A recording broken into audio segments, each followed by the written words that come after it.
ज्ञानमूलं गुरुर्मूर्तिः पूजामूलं गुरुर्पदं मंत्रमूलं गुरुर्वाक्यं मोक्षमूलं गुरुकृपा। गुरुर्ब्रह्मा गुरुर्विष्णु गुरुर्देवो महेश्वरः गुरुर्साक्षात् परं ब्रह्म तस्मै श्री गुरुवे।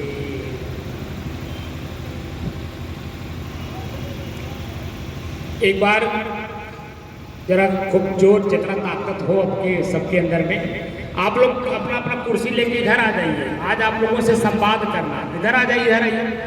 ये धोप कुछ नहीं है, सब लोग कुर्सी ले लेकर के इधर आ जाइए। मैं अपने पुलिस डिपार्टमेंट से भी कहूँगा, मैं जो भाई लोग हैं वो भी लोग इधर आ जाए, थोड़ा सा आप लोगों से भी संवाद करना। क्योंकि प्रश्न ही एक ऐसा आपने रखा है कि हम दुखी क्यों हैं। ये मत समझिए खाली यही लोग दुखी हैं। एक प्रश्न है कि हम दुखी क्यों हैं। आप लोग भी चले आइए, इधर कुर्सी खाली है, या इधर आ जाइए, इधर कुर्सी लेके इधर आ जाइए।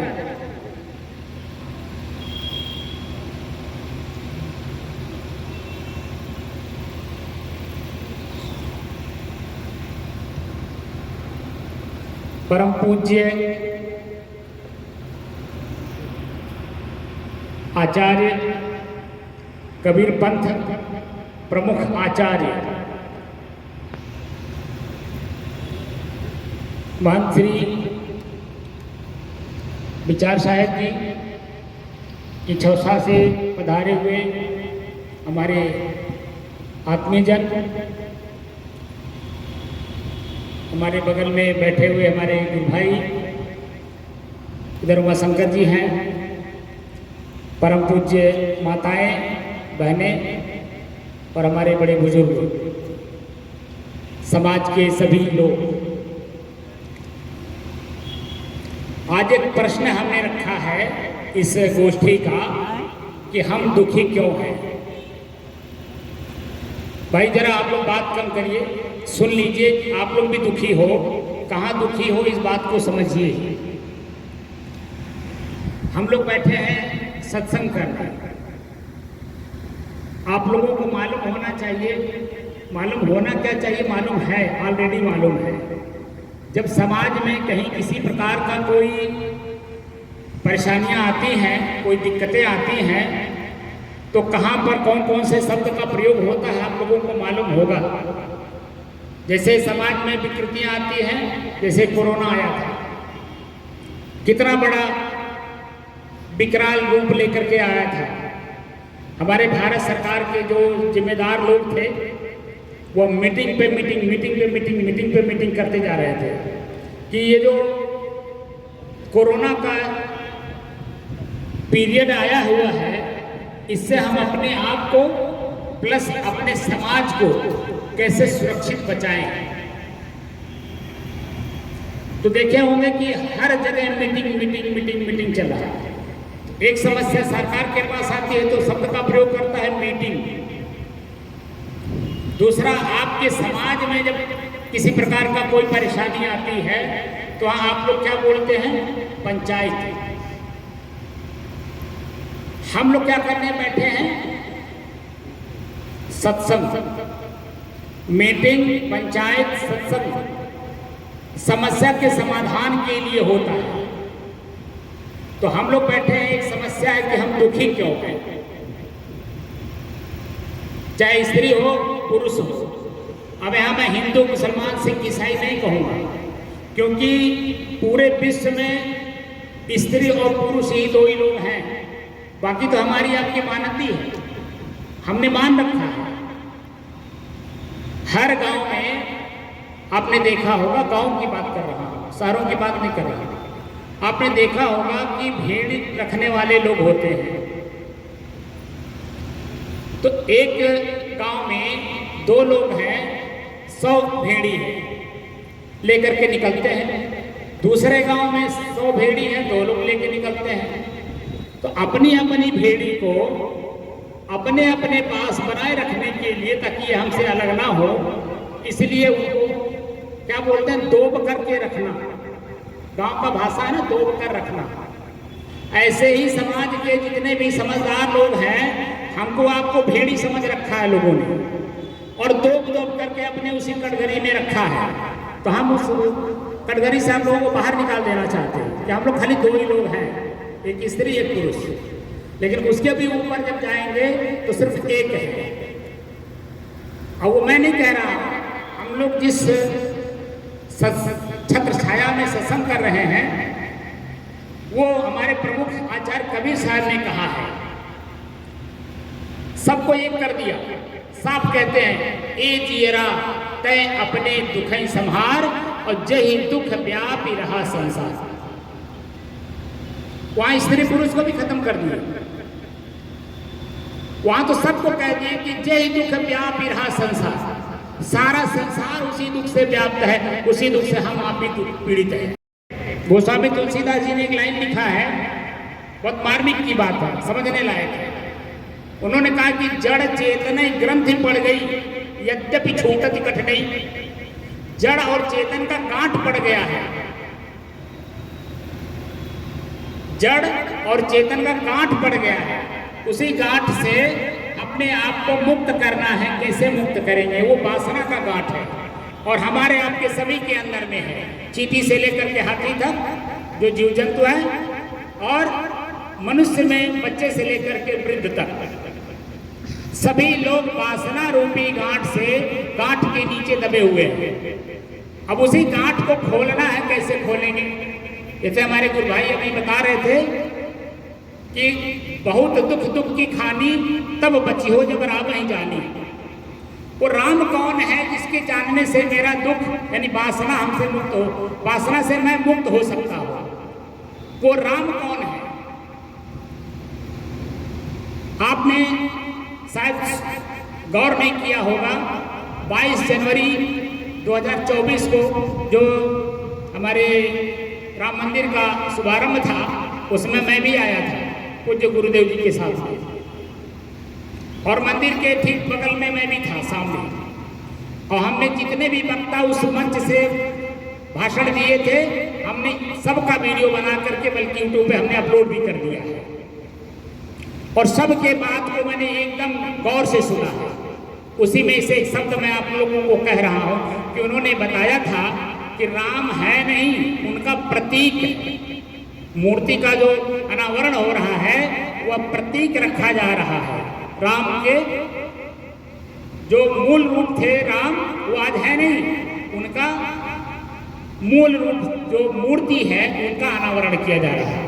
यानी उनके स्वभाव, विचार, आचरण, उन्होंने जो अपने समय में समाज को दिखाया, उसको आज समाज की जरूरत है।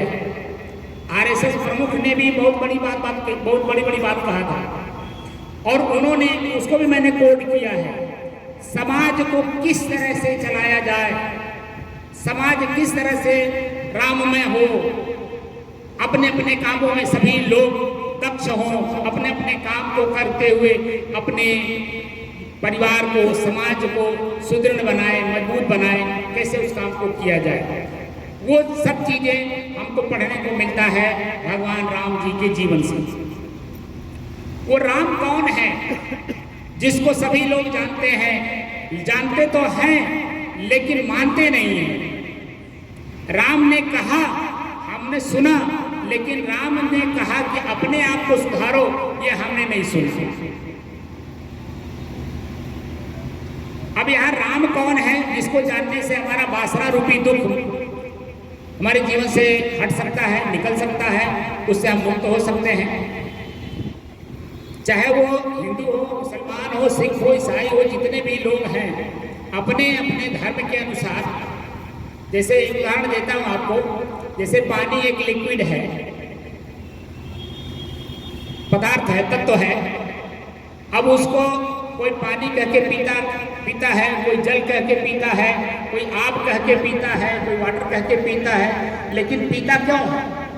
क्योंकि पीने वाला चींटी हो या हाथी हो, मनुष्य का कोई वर्ग हो, जब उसको तिरखा लगती है प्यास की, तो वो चाहे वाटर कह के पिए, चाहे वो टमाटर कह के पिए, चाहे वो पानी कह के पिए, लेकिन पीता क्या है? सिर्फ पानी। और पानी से ही हमारी तिरखा मिटती है।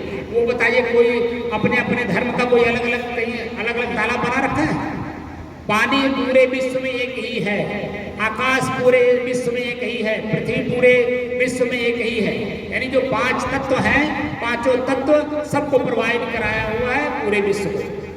अब हम कौन ऐसे हैं जिनको हम अलग अलग बांट लिए? इसका मतलब हम दोषी हो गए। दुख से बचने का जो उपाय है वो राम है। वो कौन से राम है? अब राम को समझिए। राम एक शब्द है संस्कृत का। अब वो शब्द बनाया हुआ है, कहां से बना, कैसे बना, कौन बनाया, ये प्रश्न है। और किस अर्थ में बनाया, और वो अर्थ क्या है जिसके बारे में हम लोग या तो जानते नहीं या तो जनाया नहीं गया। या तो हम जाने या तो कहीं से उसे प्राप्त करें। तो कहां से प्राप्त करें वो हमारे आचार्य लोग बताते हैं कि राम कौन है, जो आपके घट में ही विराजमान है। और उसी राम को जानने से हमारा अपना दुख हमारे जीवन से निकल सकता है। वो कौन राम है? राम जो शब्द है वो 2 धातुओं से बना है, रम और घम। रम का मतलब होता है रमण करना, उसी में मिल जाना या वही हो जाना। घम का अर्थ होता है आकाश की तरह। जैसे आकाश अपने आप में ठोस है, स्वच्छ है, निर्मल है, निर्विकार है, उसी तरह से आपके भीतर में जो राम है वह भी निर्विकार है, स्वच्छ और निर्मल है, ठोस है और स्थिर है। और क्या है? शुद्ध है। और क्या है? एक रस है। आप लोगों ने देखा होगा, अपने बचपन में जाइए, 5 साल से लेकर के और अब तक आपके शरीर का बदलाव हुआ, लेकिन आकाश कभी बदला? वही आकाश आज भी है। भले उसमें कितना तूफान आपने देखा हो, बदल देखा हो, बारिश देखा हो, कुछ भी देखा हो, वो समय समय से आया और समय समय से अपने अपने दिशा को फिर चला भी गया। लेकिन आकाश अपनी जगह पे ठोस है कि नहीं? एकदम स्थिर है कि नहीं?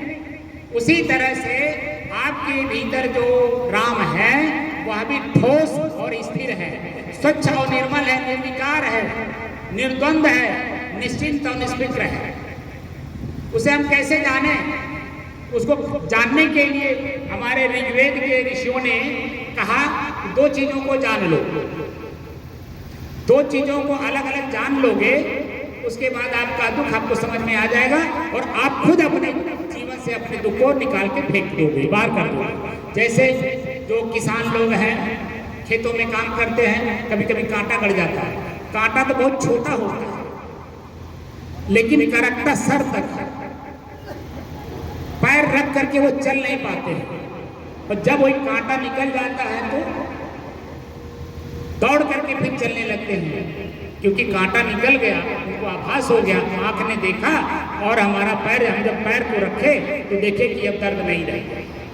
कांटा जिस तरह से रहने पर दर्द देता है, निकल जाने के बाद उस तरह से दर्द नहीं देता है। वो तो कांटा निकालते समय जो आपके पैर में घाव हो गया है उसका दर्द भले रहे, लेकिन कांटे का दर्द जो चुभन होती है सर तक ना, वो नहीं रहता है।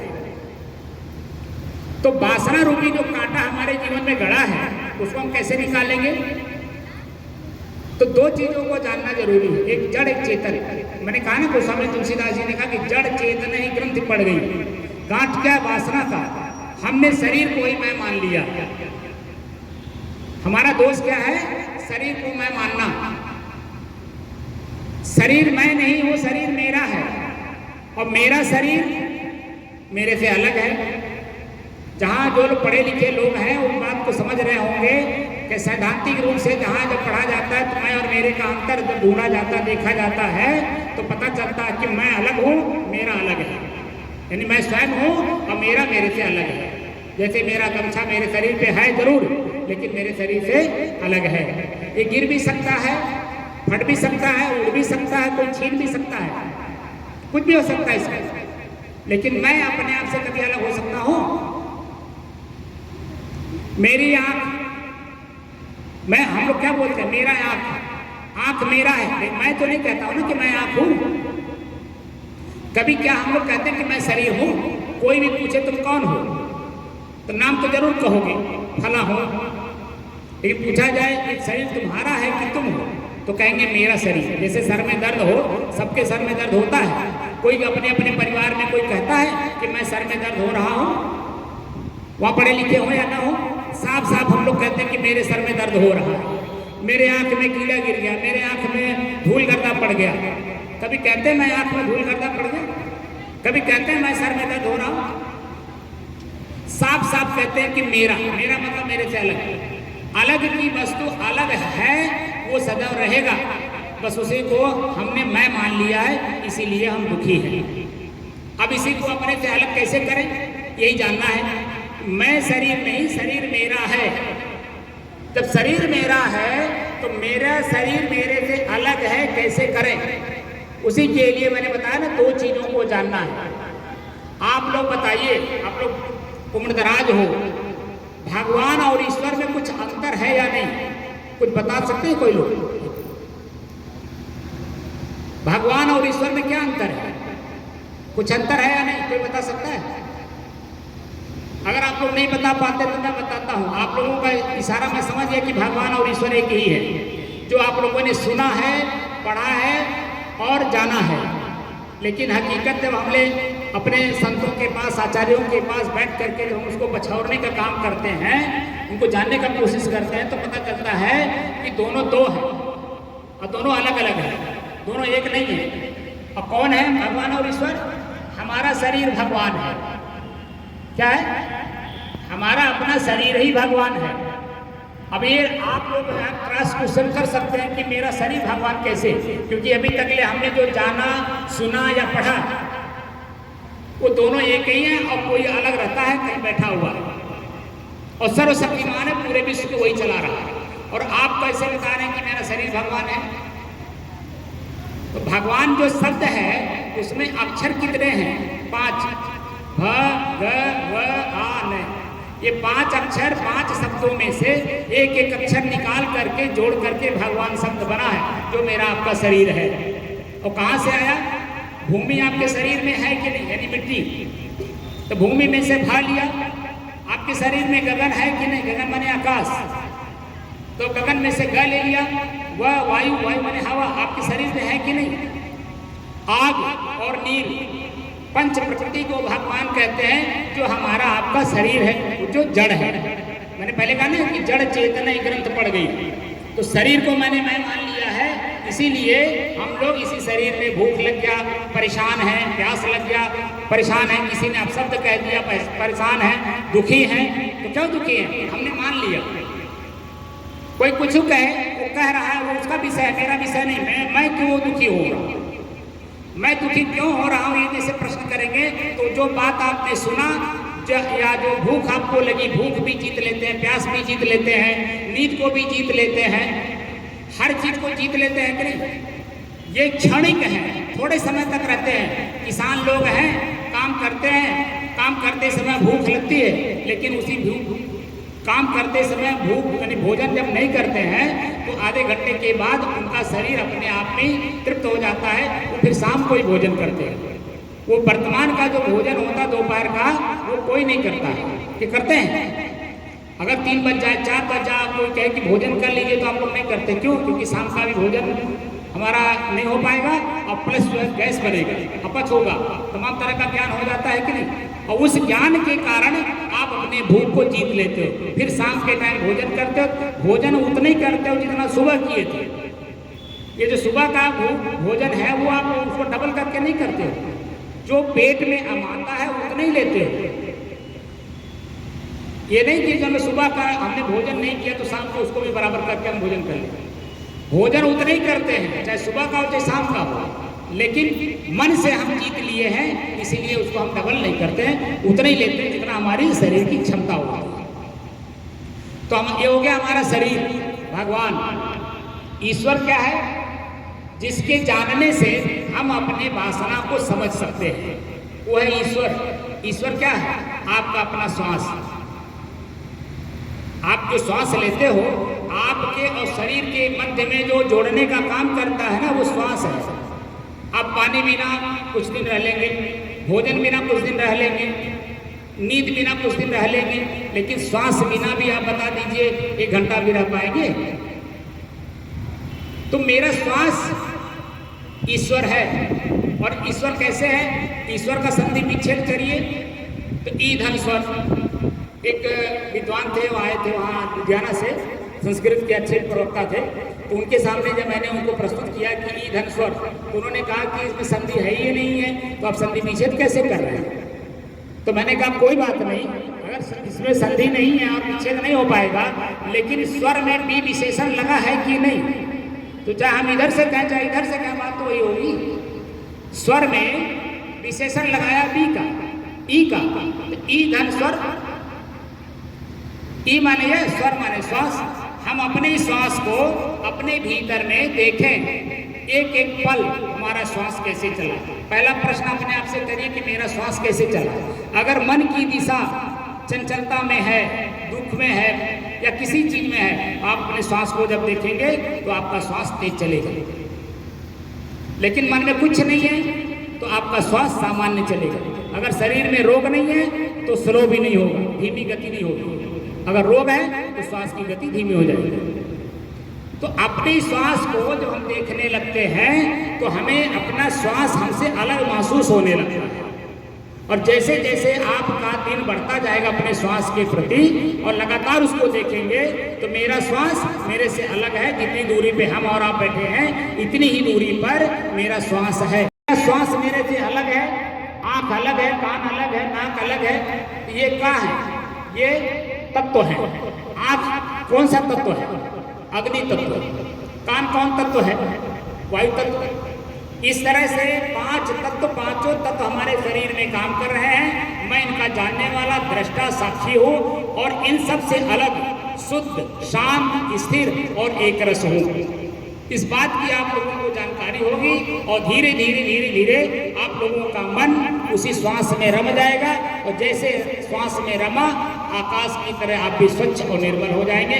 क्योंकि हर पल जब श्वास को पढ़ेंगे तो मेरे मन में क्या उत्पन्न हो रहा है वो आपको पकड़ में आ जाएगा। और जैसे ही आपके अपने पकड़ में आया, आपने उसका निराकरण कर दिया, स्वच्छ और निर्मल जैसे हैं कम से कम वहाँ पर आप स्थिर बने रह जाएंगे।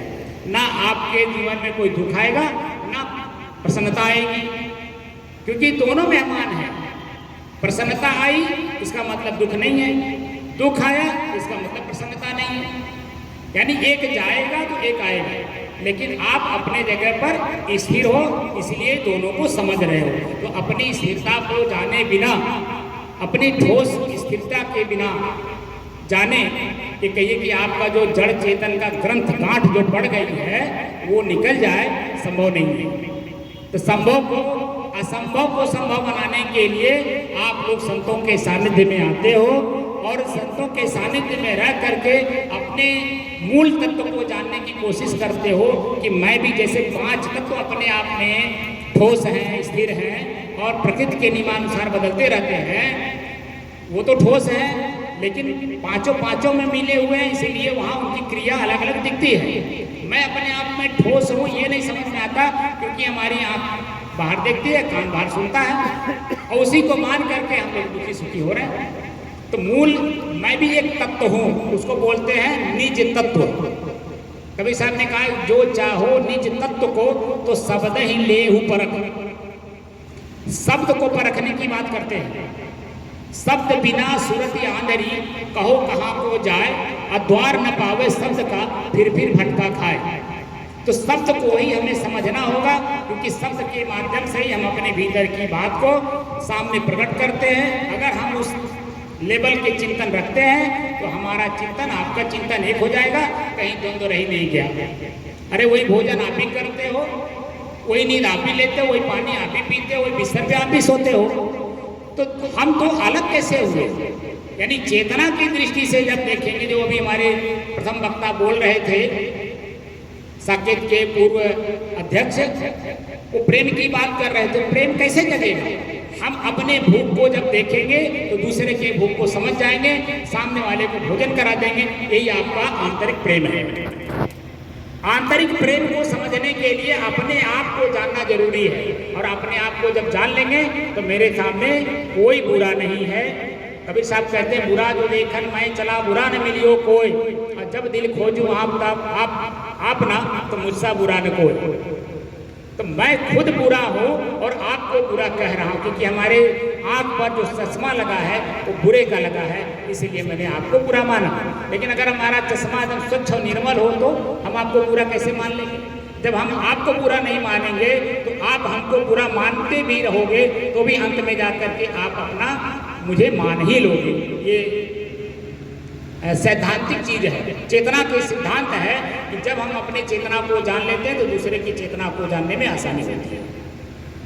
तो मैं अपनी वाणी को ही विराम देता हूँ, लेकिन एक बात यही आप लोगों से कहूँगा, क्या मेरे बात को आप लोगों ने समझा? मेरा दुख क्या है? हमने आप ही लोगों की तरफ से प्रश्न रखा था संतों के बीच में कि मैं दुखी क्यों हूँ। अभी महाराज जी जब बोलेंगे तो आप लोग इस बात को गौर से, जरा शब्द ही हम लोग देते हैं और शब्द जो बड़े गौर से सुनता है और बाद में जाकर यहाँ पे खुदा का नूर अगर तुम्हारे यहाँ नहीं है तो तुम्हारे दाढ़ी को रखने से मस्जिद जाने को कोई बाधा नहीं है।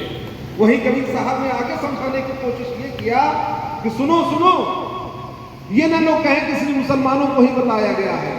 उन्होंने कहा है हमारे हिंदू समाज के लोग, आप ये भी जानो, अगर आप ये सोचते हो कि हम हिंदू मुस्लिम एकता समरसता सद्भाव राष्ट्र के प्रति समर्पित न रहें, हम सिर्फ तिलक लगा लें, चुटकी रख लें, या हम अपने घर में मूर्ति बना लें,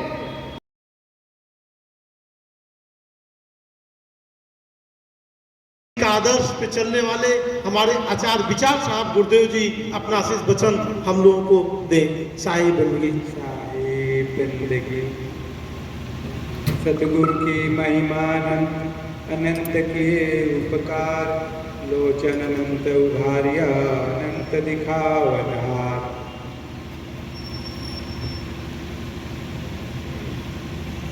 आज इस कबीर मेले के अवसर पर उपस्थित हमारे सभी परम आदरणीय आत्मीजन, सभी मेरे संतगण, चर्चा साहेब, हमारे साहेब जी, इस मेले के जो संस्थापक उदार साहब रहे, उनका आज अभाव बहुत बड़ा एक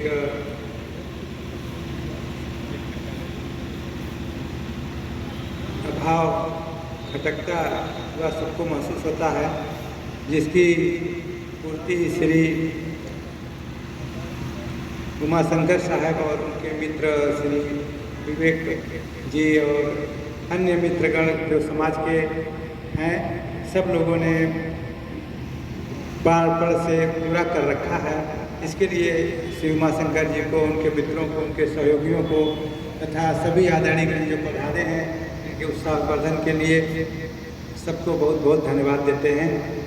हमारे पूरे मेले संत आए हुए हैं छत्तीसगढ़, बिहार और पूरे देश से, जिनका सम्मेलन आगे हो रहा है।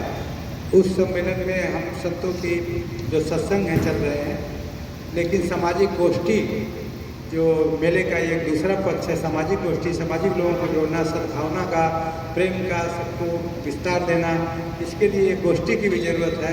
जिस गोष्ठी को श्री उमाशंकर जी ने इसमें संतों को, विद्वानों को, नेता को, सामाजिक लोगों को, चिंतक लोगों को, हर किसी को शामिल करके विचारों का आदान प्रदान करना, एक ये गोष्ठी बोलते हैं, जिसकी भी ज़रूरत बहुत बड़ी है।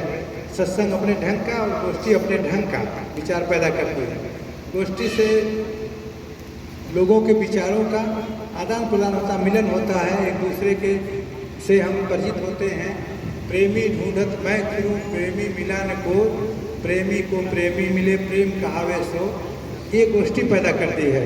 गोष्ठी में रूप पैदा होता है कि प्रेमी को खोजते फिर वो प्रेमी मिला ही नहीं, साहब कहते हैं प्रेमी को प्रेमी मिले प्रेम कहावे से। उधर से प्रेमी आ रहा है, इधर से भी मैं खोजता, तो दोनों का जब मिलन होता है, प्रेमी का प्रेमी से मिलन होता है, तब आनंद की उत्पत्ति होती है। लेकिन एक तरफ अपनी बातों को, तर्कों को रखने वाला होता है, तो वहाँ वो ज्ञान उपलब्धि नहीं होती है। ज्ञान की उपलब्धि, प्रेम की उपलब्धि, सांत्वना, संतुष्टि आचरण को शुद्ध करने के लिए आंदोलन चला रहे थे, भक्ति का आंदोलन चला रहे थे, ज्ञान का प्रकाश फैला रहे थे। तो सभी हिंदू, मुस्लिम, मुल्ला, मौलवी, पंडित और सभी उनसे विरोध में थे।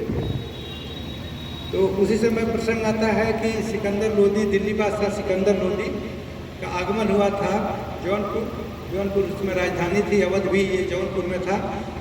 तो सब मिलके सिकंदर लोदी के पास शिकायत किए।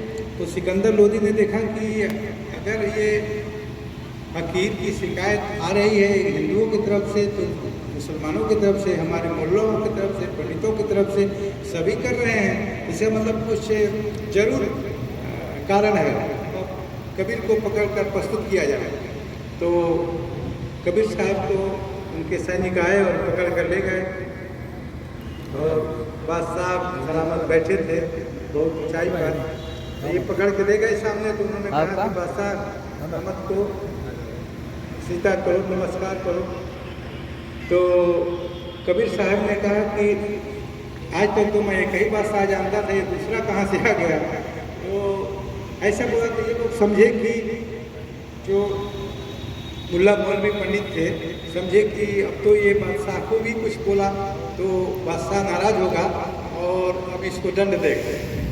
तो बड़े खुश हुए। तब तक जब बादशाह सुना कि आज तक मैं एक ही खुदा समझता था, दूसरा कहाँ से आ गया जिसको नमस्कार, तो तुरंत बोला कि बादशाह अरे छोड़ दो, फकीर को छोड़ो छोड़ो छोड़ो, कुर्सी दे दो। तब तक ये लोग तो समझ ही नहीं पाए क्या हुआ। फकीर को कुर्सी दे दो, छोड़ो, हट जाओ कर दिया।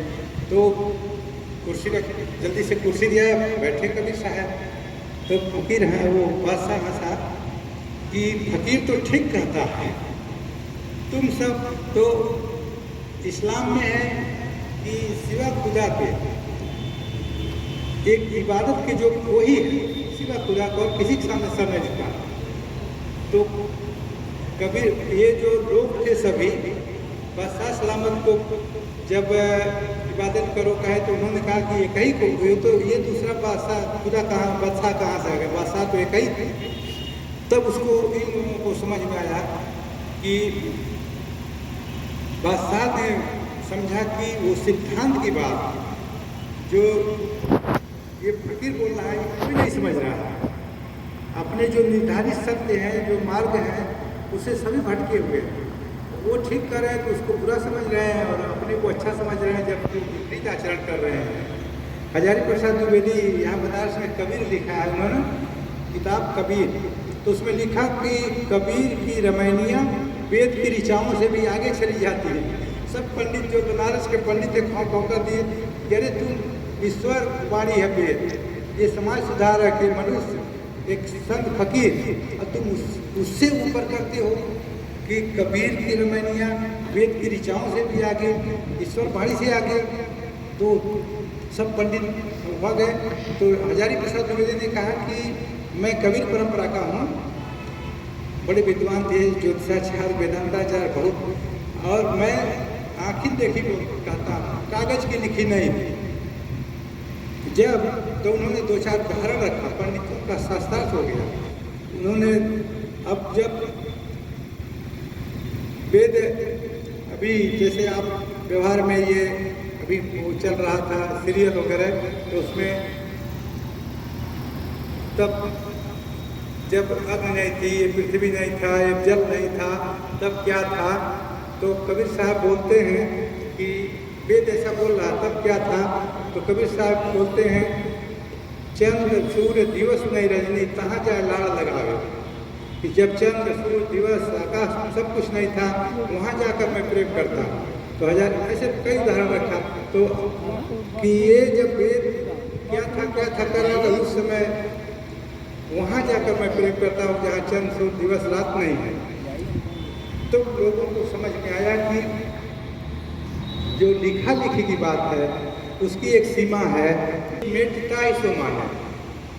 कबीर साहब ने अपने बीजक में बोला है कि ओंकार कहे सब कोई जिन्हें लखा से बिरला हो, ओंकार आद्य जाने, लिख के मिटेता ही सो माना। का ओंकार ओम तस् नाम प्रणव, उस योग दर्शन करता है उसका नाम ओम है। तो कहा कि ओम ऐसे लिख दो पटरी पर और मिटका दो। तो एक तो ओम में भी हुआ, ओंकार आदि जो जाने लिख के मिटे ताई सो माने, ओंकार को लिख दो मिटका दो, बस यहीं पड़े रहो, लिखा लिखी की बात हो गई। ओंकार कहे सब कोई जिन्हें अलखा से बिरला हुई, लेकिन ओंकार का वास्तविक स्वरूप क्या है ये जानना और उसमें स्थिर होना।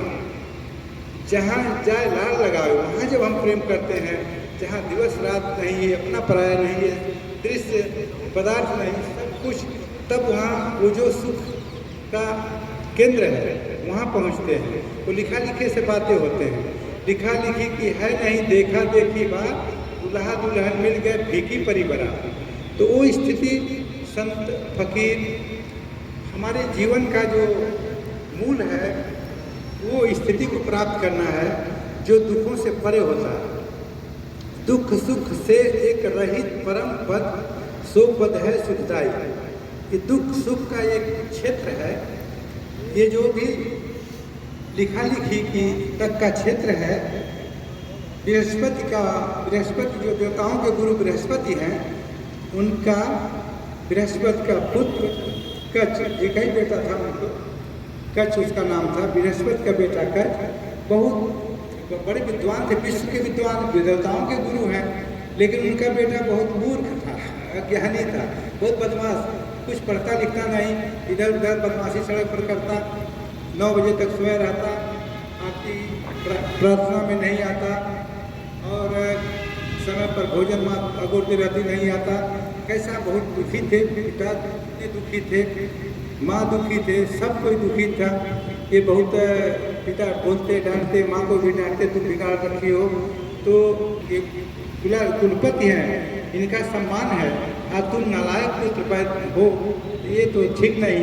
पिता के जाकर कच्छ पिता के पास गया, पिताजी से पूछा, जुड़ा गया इस हमें भी उस ज्ञान को प्रदान कीजिए जिससे हमें भी उस स्थिति की प्राप्ति हो जाए जिस स्थिति को आपने पाया है। तो माता के कहने पर जाके पूछा, तो पिता ने कहा कि वो स्थिति की प्राप्ति आत्मज्ञान से होती है बेटे, आत्मज्ञान पा जाओ तो तुम्हें वो स्थिति प्राप्त हो जाएगी जो तुम समस्त सुखों के मूल में होगे। और जब तक आत्मज्ञान नहीं होता है तब तक दुखों का केंद्र सब कुछ मिल जाए, धन पद प्रतिष्ठा कितना भी, पूरे संसार वो दुखों में ही रहेगा, टेंशन में ही रहेगा। वो क्षणिक सुख है, वो सुख मिटेगा, फिर मृत्यु आएगी, बुढ़ापा आएगा, दुख आएगा, बीमारी आएगी, हमारी आएगी, तुम कभी सुखी नहीं। इस सुख में जाने के लिए आत्मज्ञान की जरूरत है। तो बेटे ने कहा कि पिताजी वो आत्मज्ञान कैसे प्राप्त होगा? तो पिताजी ने कहा कि वो आत्मज्ञान जैसे फूल था, फूल उठाया, कहा जैसे फूल को मसल दो और पलक गिरी, ऐसे ही वो आत्मज्ञान है। कुछ समझ में नहीं आया बेटे को, फिर पूछा क्या पिताजी क्या बोले? बड़े विद्वान हैं, तो कहा कि जैसे फूल को मसल दो और पलक गिरी, ऐसा ही वो आत्मज्ञान है। कुछ समझ नहीं आया, कहा कुछ समझ नहीं आया, कहा जाके तप करो, 3 वर्ष तप करो। 3 वर्ष तक कठोर तपस्या किया, फिर लौटा, कुछ समझ में नहीं आया, फिर पूछा तो आत्मज्ञान क्या है? तो पिता ने कहा वही बात, फिर कहा जैसे फूल को मसल दो और पलक गिरे, ऐसा ही वो आत्मज्ञान है। फिर कुछ नहीं समझ में आया, फिर कहा जाओ 3 वर्ष तप करो। 3 बार भेजा, 4 बार भेजा, चौथी बार जब गया तब फिर उस तप करने सात्विक सुमिरन से और आत्मा के उस संसार के जो प्रपंच है उससे विरत रहकर सात्विक जीवन अपनाया और तपस्या किया। केवल एक अपने आत्मा की चेतना की सूरत में ही रमा रहा और फिर उसको अपनी चेतना की जो सूरत से जो संसार की सूरत चल रही थी वो सूरत मिलकर, चेतना की सूरत से मिलकर एक प्रकाश उत्पन्न हुआ और वो ज्योतिमान ज्ञान प्रकट हुआ, जिसे आत्मज्ञान कहते हैं।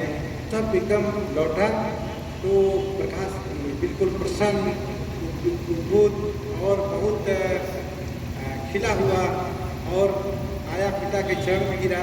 कहा बेटे वो आत्मज्ञान कैसा है? तो कहा पिताजी वो आत्मज्ञान जैसे पलक गिरी और फूल को मसल दो। तो पिताजी हंसे। तो इतने 12 वर्ष तब के बाद तब वो स्थिति प्राप्त हुई। तो हमारे संतों ने और जो हमारी परंपरा है कबीर साहब की और संत परंपरा है जो सूफी परंपरा है, इसमें कठोर तप को और विभिन्न विधियों को और बाहरी प्रपंच को जब करो तब करो, हवन करो, दान करो, ऐसा करो वैसा करो, खड़ेसरी तपेसरी बन जाओ और ये कपड़ा पहन लो, माला छापा लगा लो और जंगल चले जाओ, पत्नी छोड़ दो, परिवार छोड़ दो, दुकान छोड़ दो, इसका कोई मूल्य नहीं है। क्या कुल कर दो कुछ नहीं होगा। होगा जहाँ तुम हो, जहाँ हो वहीं स्थिर हो जाओ, उस स्थिति में होगे। दौड़ कितना भी प्रारंभ रखो कभी नहीं होगा। तो स्थिर होने के स्थिर हो जाओ बस। जो वृत्तियाँ बाहर हैं उसे अंदर कर दो, जो दृष्टि बाहर है उसे देखें। जब हमारे परंपराएं कहती थी जन्म जन्म मुनि जतन कराई, अंतराम कहीं आवत नाई। जन्म जन्म जतन करते रहो, जैसे वो राम नहीं मिलते, जन्म जन्म ऐसा कठिन बता रखा था। कबीर साहब ने कहा खोजत ही तुरत ही मिली है, पल भर के तलाश में कहें कबीर सुनो भाई साधो, हों सांसों की सांस में, मोको कहाँ ढूंढे भर दो मैं तो तेरे पास में। ना मैं मंदिर ना मैं मस्जिद ना काबे कैलाश में, ना मैं कौनों क्रिया कर्म ना योग उपवास में, ना मैं रहता। तब तरह तरह का बहुत वर्णन है, इसमें नहीं उसमें नहीं, कहीं नहीं। एक ही बात अंतिम में कह दिया, हों तो हों विश्वास में, पूर्ण विश्वास में मैं बसता हूँ। वहीं कहीं भी खोजो ढूंढो, जब खोजने जाते हैं तभी हम अपने से उससे दूर चले जाना शुरू करते हैं। हम वापस लौटे तो हमारी साधना प्रारंभ होती है।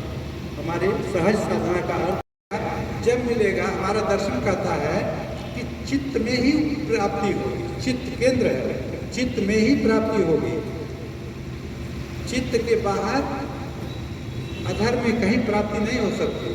तो चित्त हमारा चेतन हृदय है, तो हमें इधर मुड़ना है, वापस मुड़ना है, अपने तरफ मुड़ना है, चित्त के तरफ मुड़ना है, अपने वृत्तियों को भावों को सब वापस लाना है और अपने सांस पर ध्यान देते हुए उस चेतना की सूरत से अपने सूरत समानी निरत में निरत रही निर्धार सूरत निरत मेला भाया तब खुले शंभु द्वार।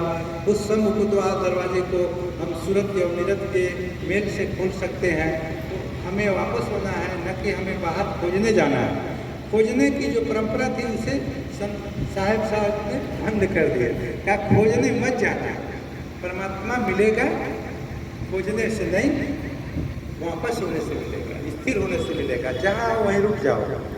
तो भगवान बुद्ध जा रहे थे, उधर से अंगुलीमाल आ रहा था। अंगुलीमाल डाकू था तो लूट लेता था। कहा कि अंगुलीमाल ने कहा ठहर जाओ। भगवान बुद्ध ने कहा कि मैं तो ठहरा हूँ, तुम कब ठहरोगे अंगुलीमाल?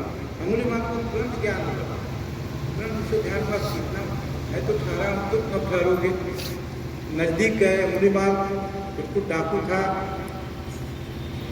1000 लोगों की हत्या करके लूट के अंगुलियों की माला पहन रखा था और विकराल वेश बना के तो सामने तलवार लेके खड़ा। भगवान बुद्ध से कहा कि मैं छीन लेता हूँ, मार देता हूँ, लूट लेता हूँ। तो कहा छीनना मारना लूट लेना ये कापुरुष का काम है। हम अगर छीनना लूटना हमें भी छीन लो लूट लो मार लो कोई बात नहीं, लेकिन हमारी एक इच्छा है एक इच्छा पूरी कर दो। तो उसने कहा कि यहाँ बोले, तो उसने कहा कि ये पेड़ है, वृक्ष है, उसका एक पत्ता पल्लो तोड़ के दे। तो उसने तलवार से मारा, तुरंत पत्ता इधर आ गया, गिर गया, एक पल्लो ही आ गया, छोटा सा मांगा वो बड़ा सा काट दिया। तो भगवान बुद्ध ने कहा इसको जोड़ दो। अब इसके बाद वो चुप, कहा जोड़ दो। तो कहा कि भगवान बुद्ध ने कहा कि तुम काट सकते हो, मार सकते हो, छीन सकते हो, लेकिन जोड़ नहीं सकते। जब तुम जोड़ना ही पुरुष का काम है, ये काटना मारना छीनना ये का पुरुष का काम है, ये मुर्दों का काम है। पुरुष अगर है, तुम वीर हो, पुरुष हो, तो जोड़ने का काम करो। उसका अंगुली माल को तुरंत समझ में आया, उसने फेंका और चरण में गिरा। जोड़ देना, जोड़ना, तोड़ना का पुरुष का पुरुष। हम यदि पुरुष हैं, हम यदि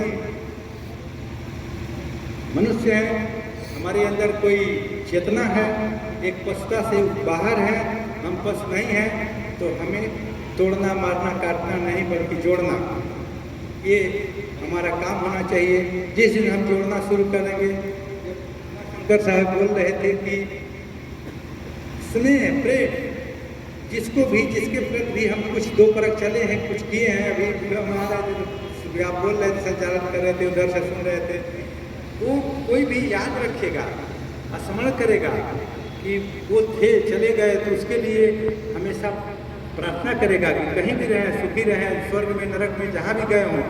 लेकिन किसी ने किसी को सताया हो, मारा हो, काटा हो, छीना हो, उसको मनाएगा कि चले गए तो ठीक हो गया, बहुत दुष्ट थे, तो उसको कोई प्रसन्न नहीं करेगा, प्यार नहीं करेगा। प्यार उसी को करेगा, उसको याद रखेगा, उसको मानेगा, उसके प्रति अपना चित्त, अपना मन, अपने आत्मा आकर्षित होती है, जो प्रेम करने वाला है, जो कल्याण करने के लिए तैयार रहता है, जो हमें कुछ। तो हमें ये सीख मिलती है, ये सीख मिलती है हमारे संतों से, महापुरुषों ने हमेशा सबको कि जो दुख है, ये दुख सर्वजा दोष गुणा, ये दुख कोई चीज़ नहीं है। एक बार अंधकार में प्रकाश ने, अंधकार और प्रकाश दो भाई हैं, तो मुकदमा कर दिया प्रजापति के पास कि प्रकाश हमें हमेशा सताता ही रहता, कहीं रहने ही नहीं देता। तो प्रकाश को बुलाया, कहा कि भाई उसको, अपने छोटे भाई को क्यों सताते हो? कहा हमारा छोटा भाई भी है, क्या कहें, हम तो आज तक जाने नहीं जहाँ जाए। तो कहा करे, तो कहा कि मैं जहाँ इच्छा होती तहाँ जाता हूँ, मैं मेरे से कभी भेंटा ही नहीं हुई। जहाँ प्रकाश रहेगा वहाँ अंधकार रहेगा ही नहीं। तो अज्ञान ही दुख है, ज्ञान ही सुख। विदिते ज्ञानान मुक्ति, कहा ज्ञान, अज्ञान में दुख ही है, ज्ञान में सुख है। दुखों से मुक्त होना है तो ज्ञान को प्राप्त करना है। ज्ञान का केंद्र आत्मा, लिखा लिखी की है नहीं, देखा देखी की बात। लिखा लिखी का जो भी ज्ञान है उससे कभी वो उसी का है। देखा देखी का जो क्षेत्र है वो ज्ञान का क्षेत्र है, दुखों से मुक्ति का क्षेत्र है। इसलिए हमें उस क्षेत्र में ध्यान देना है, बसना है। लिखा लिखी में तो द्वंद्व है, तर्क है, विवाद है, परेशानियाँ, जो सूचनाएँ हैं, केवल जानकारियाँ हैं, उससे कभी कोई उपलब्धि नहीं होगी जब तक हम ज्ञान के अनुभव में नहीं जाएंगे। तो हमें ज्ञान के अनुभव में जाना है, अपने उस ज्ञान को जो अपनी सहज स्वरूप मिलती है उसको पाना है, तब हमारा जीवन पूरा होगा। इन्हीं शब्दों के साथ आप सबको बहुत बहुत नमन। साहिब बंदगी, साहिब बंदगी, साहिब बंदगी।